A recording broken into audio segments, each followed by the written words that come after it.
দীর্ঘ ৯ মাসেরও বেশি সময় ধরে চলছে ইসরায়েল হামাস লড়াই।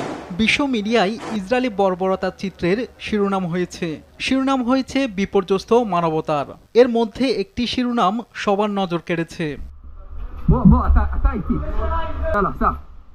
বন্দি এক ইসরায়েলি তরুণীকে ভালোবেসে ফেললেন এক হামাস যোদ্ধা, এমন শিরোনামেই একটি খবর প্রকাশিত হয়।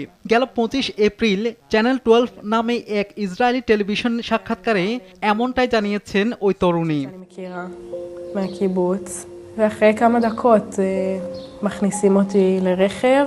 বন্দি থাকা ওই তরুণীর নাম নোগা ওয়েস। বন্দি দশা স্মৃতিচারণ করতে গিয়ে তিনি জানিয়েছেন হামাসের এক যোদ্ধা তাকে বিয়ে করতে চেয়েছিলেন। নোগা জানান হামাস যোদ্ধা তাকে একসাথে সংসার পাতার অফার করে।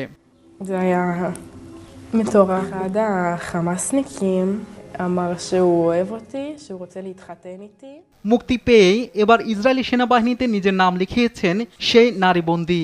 চলমান ইসরায়েলি আগ্রাসনের অংশ হিসেবে নিজেকে প্রস্তুত করেছেন গাজার যোদ্ধাদের বিরুদ্ধে লড়াইয়ের জন্য, এমন তথ্য জানিয়েছে ইসরায়েলি প্রতিরক্ষা বাহিনী। IDF এর দেওয়া এক ফেসবুক পোস্টে তারা জানায় মঙ্গলবার তেল আবিব থেকে সামরিক প্রশিক্ষণ স্নাতক সম্পন্ন করেন তিনি। দখলদার সেনাবাহিনীতে যোগ দেওয়ার পর নোগা জানান দীর্ঘ অস্থিতিশীল পরিস্থিতির পর তিনি মনে করেন সেনাবাহিনীতে যোগ দেওয়াটা তার জন্য সঠিক সিদ্ধান্ত হবে। এজন্য তিনি ইসরায়েলি সেনাবাহিনীর মাশাকিট তাস বিভাগে যোগ দেওয়ার জন্য মনস্থির করেন। এ পদে চাকরি করাটা তার স্বপ্ন ছিল বলেও জানান নোগা।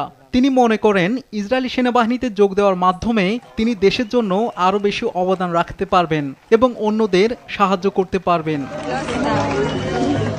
শাহাদাত শাওন, RTV।